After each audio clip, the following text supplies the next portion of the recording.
Aku dulu mengira Rina hanya penjual kue yang ramah kepada semua pelanggan. Setiap pagi, sebelum matahari benar-benar tinggi, ia sudah berdiri di depan kios kecilnya sambil menata kue-kue tradisional di atas nampan. Setiap kali aku lewat, ia selalu menyapaku dengan senyum yang sama. "Mas Bima," seperti biasa. Aku hanya mengangguk dan membeli 2 potong kue untuk sarapan. Tidak pernah terlintas dalam pikiranku bahwa selama berbulan-bulan perempuan itu ternyata sengaja menungguku. Sampai suatu pagi aku datang lebih awal dari biasanya dan mendapati kiosnya masih tutup. Anehnya, Rina justru berdiri di seberang jalan sambil memegang sebuah amplop. Begitu melihatku, ia langsung menghampiri dan berkata, "Mas Bima, akhirnya datang juga. Saya sudah menunggu hari ini." Aku bertanya apa maksudnya.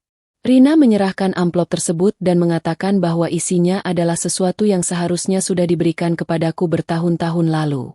Ketika kubuka, aku menemukan foto ayahku bersama seorang perempuan yang tidak kukenal.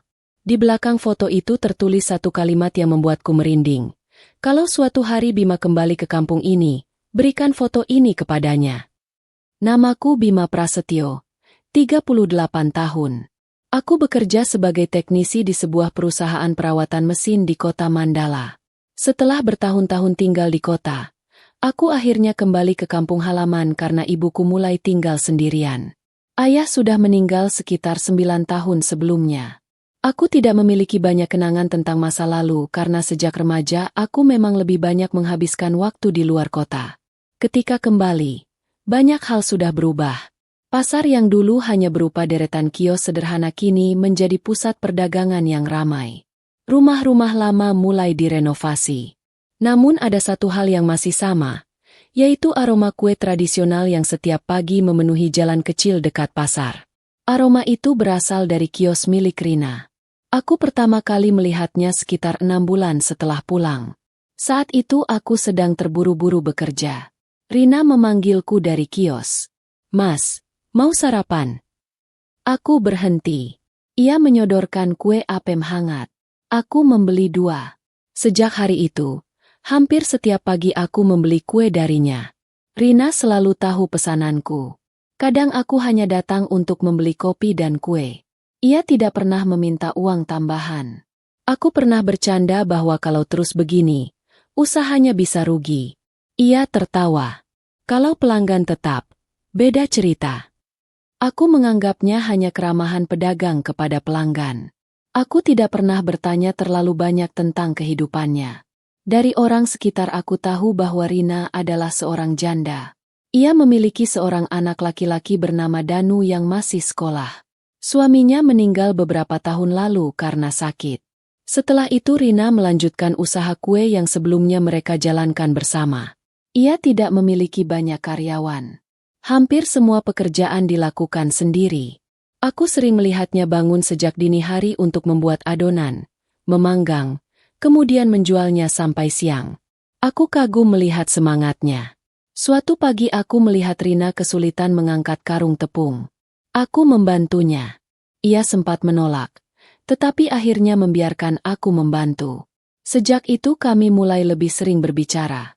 Ia mengetahui bahwa aku tinggal bersama ibu. Aku juga mengetahui bahwa Danu sangat menyukai sepak bola. Percakapan kami sederhana. Tidak pernah ada pembicaraan yang terlalu pribadi. Namun aku mulai memperhatikan sesuatu. Rina hampir selalu sudah berada di depan kios sebelum aku datang. Bahkan ketika aku mengubah jam berangkat kerja, ia seolah tahu. Aku pernah berangkat lebih pagi dan melihatnya sedang menyapu trotoar. Ketika melihatku, ia tersenyum. "Hari ini lebih pagi, Mas?" Aku tertawa. "Kok tahu?" Ia menjawab, "Biasanya jam segini Mas lewat." Aku tidak memikirkannya. Beberapa minggu kemudian, aku mulai sengaja datang sedikit terlambat. Rina tetap menunggu. Ia bahkan pernah mengatakan kepada pedagang sebelah bahwa aku belum datang. Saat itu aku mulai merasa aneh. Aku bertanya apakah ia memang selalu memperhatikan pelanggan. Ia tertawa dan mengatakan bahwa aku terlalu percaya diri. Aku ikut tertawa. Hubungan kami tetap biasa. Sampai suatu hari, Ibuku jatuh sakit ringan. Aku tidak sempat membeli sarapan. Saat pulang sore, aku menemukan sebuah kotak kue tergantung di pagar rumah. Tidak ada nama. Hanya secari kertas bertuliskan, "Untuk ibu, semoga lekas sehat." Aku langsung tahu siapa yang mengirim. Keesokan harinya aku berterima kasih kepada Rina. Ia mengatakan bahwa itu hanya kue biasa. Aku bertanya bagaimana ia tahu ibu sakit. Ia menjawab bahwa Danu melihatku membawa ibu ke klinik. Aku mengangguk. Namun sejak saat itu aku mulai melihat Rina dengan cara berbeda. Ia tidak hanya ramah kepadaku. Ia memperhatikan keluargaku. Aku mulai sering membantunya mengangkat bahan. Kadang aku memperbaiki peralatan di kios. Rina selalu mengatakan bahwa aku tidak perlu repot. Aku menjawab bahwa aku juga terbantu karena bisa sarapan gratis. Ia tertawa. Hubungan kami menjadi semakin dekat. Tetapi tidak pernah ada pernyataan apapun. Suatu sore, Rina meminta bantuanku memindahkan beberapa kardus ke gudang belakang. Ketika aku masuk, aku melihat sebuah foto lama tergantung di dinding. Foto itu memperlihatkan ayahku ketika masih muda. Aku terkejut. Aku bertanya kepada Rina dari mana ia mendapatkan foto tersebut. Wajahnya langsung berubah. Ia mengatakan bahwa foto itu milik keluarganya.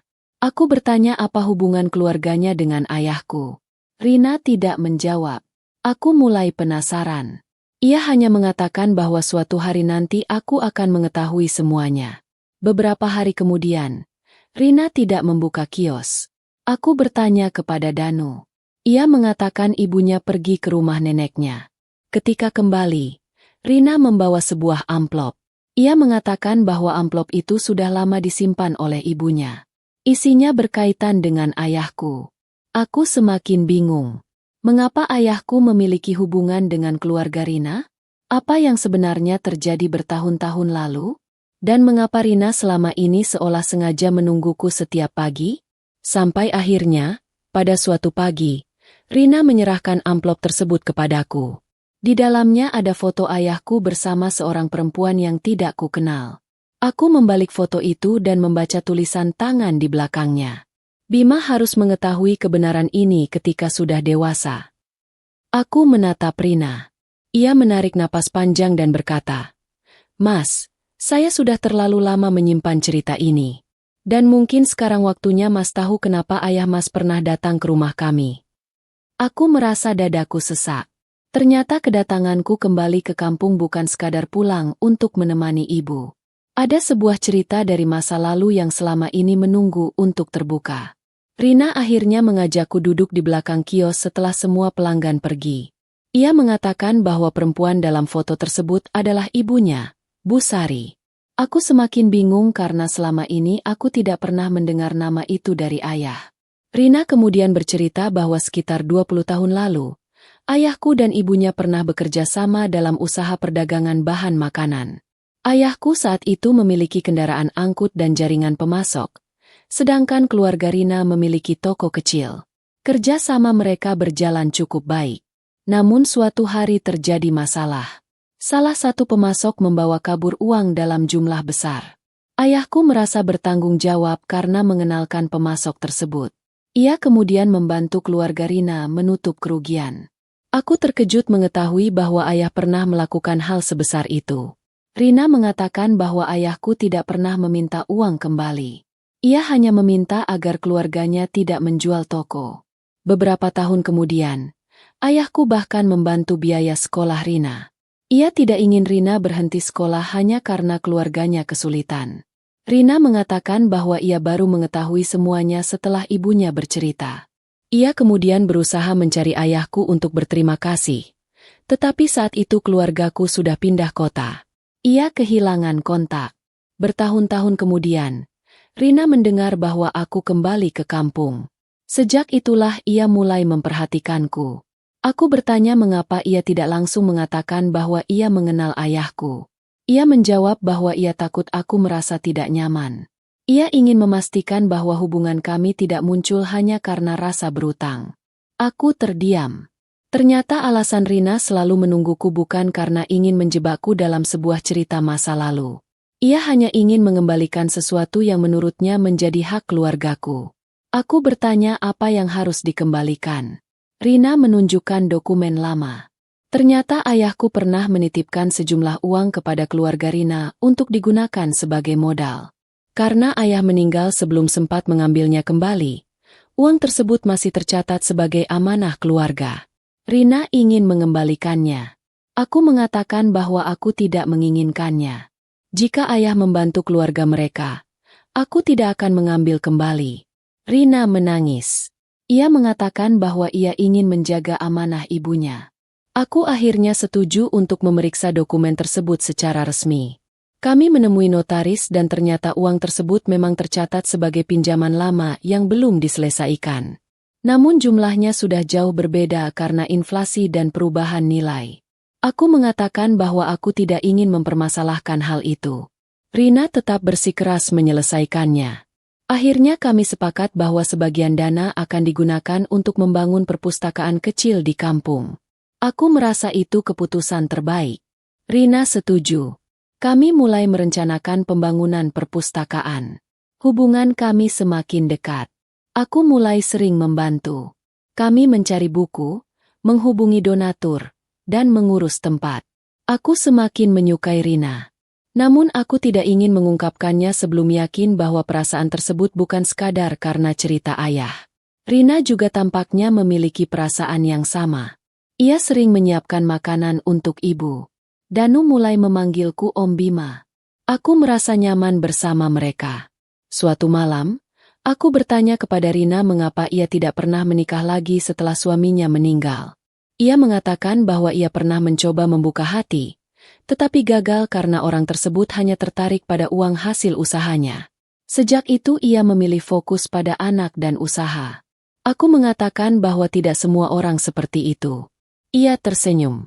Saya tahu, tapi pengalaman membuat saya lebih hati-hati. Aku menghargai jawabannya. Beberapa bulan kemudian, perpustakaan kecil tersebut selesai. Kami mengadakan acara sederhana. Ibu datang.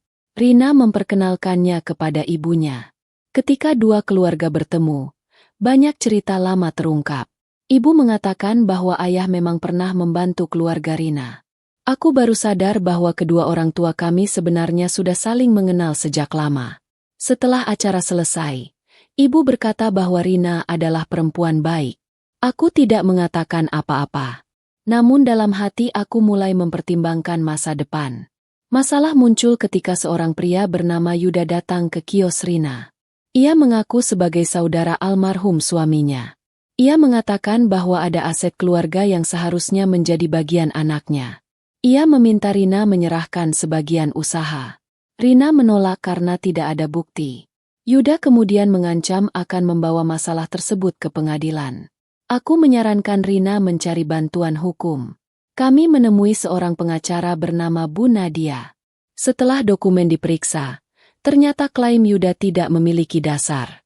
Namun ada satu dokumen lama yang belum lengkap. Rina harus mencari arsip lama milik suaminya. Kami mencarinya di gudang. Saat membuka kotak-kotak lama, kami menemukan surat lain. Surat tersebut berasal dari ayahku dan ditujukan kepada suami Rina. Isinya membuat kami terkejut. Ayahku ternyata pernah meminta suami Rina menjaga sebuah rahasia tentang aku. Aku bertanya apa rahasia itu. Rina mengatakan ia tidak tahu. Kami membawa surat tersebut kepada ibu. Ibu langsung menangis. Ia mengatakan bahwa ayah pernah mengetahui sesuatu tentang masa lalu kelahiranku yang tidak pernah diceritakan kepadaku. Aku merasa dunia seperti berhenti. Selama ini aku yakin bahwa aku anak kandung ayah dan ibu. Ibu mengatakan bahwa tidak ada yang berubah tentang kasih sayang. Tetapi ada sebuah fakta tentang kelahiranku yang sengaja disimpan karena ayah takut aku akan terluka. Aku meminta ibu menceritakan semuanya. Ternyata sebelum aku lahir, ayah dan ibu pernah mengalami masalah besar. Ibu sempat kehilangan kandungan. Kemudian aku lahir setelah proses yang sulit. Ada sebuah keputusan medis yang membuat ibu tidak bisa memiliki anak lagi. Namun dokter pernah mengatakan bahwa ada kemungkinan lain. Aku tidak mengerti apa hubungannya dengan keluarga Rina. Ibu mengatakan bahwa ayah pernah meminta bantuan Bu Sari saat itu. Dan ternyata bantuan tersebut menjadi alasan mengapa dua keluarga kami begitu dekat. Aku semakin bingung. Rina juga tidak mengetahui seluruh cerita. Kami memutuskan mencari jawaban dari dokumen lama. Apa yang kami temukan kemudian ternyata jauh lebih sederhana daripada yang kami bayangkan. Tetapi dampaknya mengubah cara pandangku terhadap ayah. Aku bukan anak yang disembunyikan. Aku tetap anak kandung mereka. Rahasia tersebut sebenarnya berkaitan dengan pengorbanan Bu Sari yang pernah membantu ibu ketika masa sulit. Ayahku tidak pernah melupakan kebaikan itu. Karena itulah ia membantu keluarga Rina selama bertahun-tahun. Aku merasa lega sekaligus terharu. Ternyata hubungan kami bukan dibangun atas hutang. Itu adalah rangkaian kebaikan antar keluarga. Setelah semua jelas, aku semakin yakin bahwa Rina bukan hanya seseorang yang kebetulan hadir dalam hidupku. Ia adalah bagian dari cerita yang jauh lebih panjang. Setelah semua rahasia keluarga terbuka, hubunganku dengan Rina justru semakin dekat. Kami tidak lagi memiliki sesuatu yang harus disembunyikan. Aku mulai mengajaknya makan malam. Ia awalnya malu karena belum pernah pergi berdua denganku di luar urusan usaha. Aku mengatakan bahwa kami sudah saling mengenal cukup lama. Ia tertawa dan menerima ajakan tersebut. Kami makan di sebuah rumah makan sederhana di pinggir kota. Di sana aku mengatakan bahwa aku ingin mengenalnya bukan sebagai anak dari keluarga yang pernah dibantu ayahku, tetapi sebagai Rina, perempuan yang membuatku nyaman. Ia terdiam cukup lama. Kemudian ia mengatakan bahwa ia juga memiliki perasaan yang sama. Namun ia takut hubungan kami akan membuat keluarganya merasa berutang. Aku mengatakan bahwa tidak ada utang dalam hubungan kami. Masa lalu adalah masa lalu. Kami harus membangun semuanya dari awal. Rina akhirnya setuju. Kami menjalani hubungan secara perlahan. Danu sangat senang melihat kami dekat. Ibu juga mendukung. Tetapi tidak semua orang menerima. Salah satu kerabat Rina merasa bahwa aku hanya mendekatinya karena mengetahui latar belakang keluarganya. Aku tidak marah. Aku membiarkan waktu membuktikan. Aku membantu Rina mengembangkan usahanya. Ia mulai menjual kue melalui internet. Aku membantu membuat sistem pencatatan dan pengiriman. Penjualan meningkat. Ia mulai memiliki beberapa pegawai. Aku merasa bangga melihat perkembangan tersebut. Suatu hari, Rina mengatakan bahwa ia ingin membuka cabang di kota. Aku mendukung. Namun ia takut modal tidak cukup. Aku menawarkan pinjaman, bukan pemberian. Kami membuat perjanjian resmi agar semuanya jelas. Rina akhirnya menerima. Usahanya berkembang. Ia tidak lagi hanya penjual kue di kios kecil. Ia menjadi pemilik usaha makanan yang cukup dikenal di beberapa daerah. Namun ia tetap sederhana. Ia masih datang ke pasar sendiri. Ia masih mengenakan pakaian sederhana. Ia mengatakan bahwa ia tidak ingin lupa dari mana semuanya dimulai. Hubungan kami semakin serius. Aku akhirnya mengajak Rina bertemu ibu. Aku mengatakan bahwa aku ingin menikahinya. Ibu tersenyum. Rina menangis ketika mendengar kabar tersebut. Ia mengatakan bahwa ia tidak pernah membayangkan akan menemukan seseorang setelah bertahun-tahun hidup sendiri. Kami kemudian melakukan pertunangan sederhana. Namun menjelang pernikahan, masalah lama muncul kembali. Yuda mengajukan gugatan terhadap aset usaha Rina. Ia mengklaim bahwa sebagian modal berasal dari keluarganya. Kami tidak panik. Semua dokumen sudah lengkap. Bu Nadia membantu menangani masalah tersebut. Setelah proses beberapa bulan, gugatan ditolak karena tidak memiliki dasar. Yuda akhirnya meminta maaf. Rina memilih memaafkan tetapi tidak melupakan pelajaran. Aku semakin yakin bahwa perempuan ini memiliki keteguhan luar biasa. Kami akhirnya menikah. Pernikahan berlangsung sederhana. Ibu, keluarga Rina, dan beberapa sahabat hadir. Danu menjadi salah satu orang yang paling bahagia. Setelah menikah, kami memutuskan tetap mempertahankan usaha masing-masing. Aku bekerja sebagai teknisi dan membantu sistem usaha Rina. Ia tetap mengelola bisnis kue. Kami membangun rumah kecil di dekat pasar. Kehidupan kami tidak selalu sempurna. Ada hari ketika kami lelah dan berbeda pendapat. Namun kami belajar berbicara. Aku tidak ingin menjadi suami yang mengatur semua keputusan. Rina juga tidak ingin menghilangkan peranku. Kami membagi tanggung jawab. Beberapa tahun kemudian, kami memiliki seorang anak perempuan. Rina menjadi ibu yang sangat perhatian. Danu juga semakin dewasa. Ia kuliah dan mulai membantu usaha ibunya. Aku merasa keluarga kami semakin lengkap. Suatu hari, aku menemukan kembali foto lama ayah dan ibu Rina. Aku menunjukkan kepada Rina. Ia tersenyum. Kalau mereka tidak pernah saling membantu, mungkin kita tidak pernah bertemu. Aku mengangguk.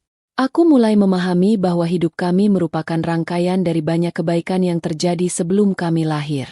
Ayahku membantu keluarga Rina. Ibu Rina membantu keluargaku. Kemudian kami bertemu. Dari pertemuan itu lahirlah keluarga baru. Aku tidak lagi melihat masa lalu sebagai beban. Aku melihatnya sebagai jalan yang membawa kami ke sini. Namun masih ada satu hal yang membuatku penasaran. Mengapa Rina sejak awal begitu yakin bahwa aku akan datang setiap pagi? Ia akhirnya mengaku bahwa ia pernah mengetahui jadwal kerjaku dari ibu. Ia sengaja memastikan bahwa ia sudah membuka kios sebelum aku lewat. Aku tertawa. Jadi selama ini kamu memang menungguku? Ia tersipu. Iya. Tapi bukan untuk memaksa, Mas. Aku bertanya mengapa. Ia mengatakan bahwa ketika pertama kali mengetahui aku pulang, ia merasa ingin mengenalku lebih dekat. Ia ingin melihat apakah aku masih seperti anak yang dulu dikenalnya. Ternyata ia menemukan seseorang yang berbeda tetapi memiliki sifat yang sama. Ia merasa nyaman. Aku mengatakan bahwa kalau ia tidak menunggu, mungkin aku tidak akan pernah sadar. Ia menjawab, mungkin. Kami tertawa. Bertahun-tahun kemudian, kios kecil tersebut masih ada. Meski Rina sudah memiliki beberapa cabang, ia tetap mempertahankan kios pertama. Ia mengatakan bahwa tempat itu adalah saksi perjalanan hidupnya. Di sana ia pernah menjual kue untuk membiayai anak. Di sana ia pertama kali melihatku kembali. Dan di sana ia menyerahkan foto ayahku. Aku sering duduk di kursi depan kios sambil minum kopi. Kadang pelanggan lama datang dan bertanya bagaimana usaha Rina bisa berkembang. Ia hanya menjawab bahwa semua dimulai dari kerja keras dan sedikit keberuntungan. Aku tahu ada cerita yang lebih panjang dari itu. Ada keluarga, ada kebaikan, ada kehilangan, dan ada seseorang yang diam-diam menungguku setiap pagi. Namun perjalanan kami belum selesai. Suatu malam, Rina menemukan sebuah surat terakhir dari ayahku yang belum pernah dibaca. Surat itu hanya memiliki satu kalimat. Jaga orang yang membuatmu pulang dengan tenang. Aku membacanya dan langsung terdiam. Rina menatapku. Aku tahu siapa yang dimaksud ayah. Selama ini aku mencari alasan untuk pulang ke kampung. Ternyata jawabannya sudah ada di depan mataku. Sekarang aku sering memikirkan betapa anehnya perjalanan hidupku. Aku pulang ke kampung dengan niat menemani ibu dan mengurus rumah keluarga. Aku tidak pernah merencanakan untuk menikah. Aku bahkan merasa kehidupan di kota sudah cukup. Tetapi semuanya berubah ketika aku bertemu kembali dengan Rina. Dulu aku mengira ia hanya penjual kue yang ramah. Aku tidak pernah menyangka bahwa ia mengenal ayahku, menyimpan foto lama keluargaku, dan mengetahui cerita yang bahkan tidak pernah diceritakan kepadaku. Lebih dari itu, aku tidak pernah menyangka bahwa perempuan yang setiap pagi menungguku di depan kios akhirnya menjadi istriku. Rina tetap menjadi dirinya sendiri. Ia tidak berubah menjadi seseorang yang mengejar kemewahan setelah usahanya berkembang. Ia masih bangun pagi. Ia masih memeriksa kualitas kue. Ia masih menyapa pelanggan lama. Tetapi sekarang ada lebih banyak orang yang bekerja bersamanya. Ia juga mulai membantu perempuan lain membuka usaha kecil. Ia sering mengatakan bahwa ia tahu bagaimana rasanya memulai dari bawah. Karena itu, ia ingin memberikan kesempatan kepada orang lain. Aku mendukungnya. Kami bahkan membuat program kecil untuk membantu ibu-ibu di sekitar pasar mendapatkan pelatihan membuat kue dan mengelola keuangan. Aku merasa bahwa kebaikan ayahku terus berjalan melalui Rina. Suatu hari, aku bertanya kepada Rina apakah ia pernah menyesal menungguku. Ia menggeleng. Saya tidak merasa menunggu. Saya menjalani hidup. Hanya saja ketika Mas datang, saya merasa ada sesuatu yang ingin saya perjuangkan. Aku tersenyum. Kalimat itu membuatku memahami bahwa penantian yang sehat bukanlah berhenti hidup. Rina tidak pernah berhenti. Ia membesarkan Danu, membantu ibunya, mengembangkan usaha, dan menjalani kehidupannya. Aku hanya menjadi bagian dari perjalanan tersebut ketika waktunya tepat. Danu sekarang sudah bekerja dan memiliki keluarga sendiri. Ia sering datang mengunjungi kami. Ia masih mengingat masa ketika aku membantu memperbaiki sepedanya. Sekarang ia justru membantu usaha ibunya. Keluarga kami semakin besar. Ibu juga masih sehat dan sering datang ke kios. Setiap kali datang, ibu selalu membawa cerita lama tentang ayah. Aku mulai menyadari bahwa kenangan yang dulu terasa menyakitkan kini justru menjadi sesuatu yang membuatku bersyukur. Ayah mungkin sudah tidak ada, tetapi nilai yang ia tinggalkan masih hidup. Ia mengajarkan bahwa membantu seseorang tidak harus selalu diketahui. Ia juga mengajarkan bahwa uang bukan satu-satunya bentuk bantuan. Kadang memberikan kesempatan jauh lebih berarti. Rina adalah bukti dari semua itu. Dulu keluarganya dibantu. Kini ia membantu orang lain. Rantai kebaikan tersebut terus berjalan. Pada ulang tahun pernikahan kami yang kelima, aku membawa Rina kembali ke kios pertama. Kami duduk di kursi yang sama. Aku bertanya apakah ia masih ingat hari ketika menyerahkan foto ayah. Ia tertawa. Saya masih ingat. Mas kelihatan seperti orang yang baru kehilangan arah. Aku menjawab bahwa memang benar. Ia mengatakan bahwa saat itu ia takut aku marah. Aku bertanya mengapa. Ia menjawab bahwa ia takut aku menganggap keluarganya memanfaatkan ayahku. Aku mengatakan bahwa sekarang aku justru bersyukur mengetahui semuanya. Rina kemudian mengambil kotak kecil dari tasnya. Di dalamnya ada gelang kain lama yang pernah ia simpan. Aku tertawa karena ternyata benda tersebut masih ada. Ia mengatakan bahwa gelang itu adalah pengingat bahwa sesuatu yang kecil bisa memiliki arti besar. Aku memegangnya dan berkata bahwa sekarang aku ingin membuat gelang baru untuknya. Ia tertawa. Jangan-jangan warnanya jelek. Aku menjawab bahwa kali ini aku akan membeli yang bagus. Kami tertawa. Malam itu kami berbicara tentang masa depan. Kami ingin memperluas perpustakaan yang dulu dibangun dari dana amanah ayah. Kami juga ingin membuat program makan gratis untuk anak-anak sekolah. Rina mengatakan bahwa jika ayah masih hidup, mungkin ia akan senang melihat bagaimana kebaikannya berkembang. Aku mengangguk. Aku juga percaya begitu. Beberapa bulan kemudian, program tersebut berjalan. Setiap minggu kami membagikan makanan dan buku kepada anak-anak. Tidak ada kamera. Tidak ada publikasi besar. Kami tidak ingin mencari pujian. Kami hanya ingin meneruskan kebaikan. Suatu hari, seorang anak datang kepada Rina dan mengatakan bahwa ia ingin menjadi pengusaha seperti dirinya. Rina tersenyum dan mengatakan bahwa ia boleh menjadi apa saja selama mau bekerja keras. Anak itu kemudian bertanya siapa yang mengajari Rina. Rina menunjuk kepadaku. Kalau yang ini, dia mengajari saya cara memperbaiki mesin. Aku tertawa. Anak tersebut ikut tertawa. Aku menyadari bahwa hidup kami telah menjadi sesuatu yang lebih besar daripada hubungan dua orang. Kami membangun keluarga, usaha, dan komunitas. Semuanya berawal dari sebuah kios kecil dan seseorang yang menungguku setiap pagi. Jika dulu ada yang mengatakan bahwa aku akan menikahi penjual kue di dekat pasar, mungkin aku akan tertawa. Tetapi sekarang aku justru merasa bahwa itulah keputusan terbaik yang pernah kubuat. Rina tidak pernah memaksaku. Ia tidak pernah menggunakan masa lalu keluarga sebagai alasan untuk mendapatkan sesuatu dariku. Ia hanya ingin mengembalikan amanah dan menjaga kebaikan yang pernah diterima keluarganya. Dalam proses itu, kami saling mengenal dan menemukan bahwa kami cocok. Cinta kami tidak datang dengan ledakan besar. Ia tumbuh perlahan dari sarapan sederhana, percakapan singkat, bantuan kecil, dan kepercayaan. Mungkin itulah cinta yang sebenarnya. Tidak selalu dramatis. Tidak selalu terlihat dari luar.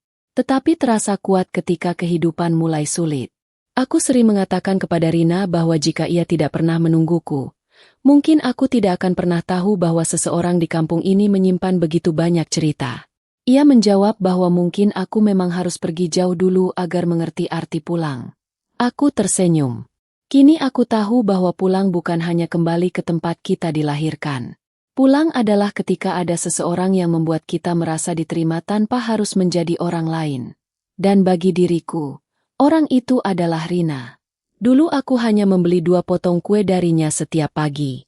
Kini aku membeli waktu, perhatian, dan kehidupan bersama perempuan yang ternyata sudah menjadi bagian dari cerita keluargaku jauh sebelum aku menyadarinya. Kalau ada satu pelajaran dari semua ini, mungkin sederhana, jangan pernah meremehkan pertemuan kecil. Jangan pernah menganggap seseorang hanya berdasarkan apa yang terlihat. Karena seseorang yang tampak sederhana bisa menyimpan hati yang luar biasa. Seseorang yang hanya kita kenal sebagai tetangga bisa menjadi keluarga. Dan seseorang yang kita kira hanya menunggu pelanggan ternyata mungkin sedang menunggu kesempatan untuk mengubah hidup kita. Aku tidak tahu apakah semua ini sudah direncanakan sejak awal. Aku hanya tahu bahwa ketika aku pulang, Rina ada di sana. Ketika aku bingung, ia memberi jawaban. Ketika aku takut, ia memberi waktu. Dan ketika aku akhirnya memilihnya, ia tidak meminta apapun selain kejujuran. Sekarang, setiap pagi, aku masih sering datang ke kios pertamanya. Rina masih menata kue seperti dulu. Bedanya, sekarang ketika ia bertanya, "Mas Bima, seperti biasa?" Aku tidak lagi hanya menjawab 2 potong kue. Aku tersenyum dan berkata, "Seperti biasa, Bu. Tapi sekarang tambahkan 1 kopi untuk istriku." Ia tertawa. Dan setiap kali mendengar tawanya, aku selalu teringat hari ketika semuanya dimulai. Sebuah kios kecil, 2 potong kue, sebuah foto lama, dan seorang perempuan yang diam-diam menungguku. Ternyata, tanpa pernah kusadari, semua itu adalah jalan yang membawa aku pulang kepada orang yang tepat.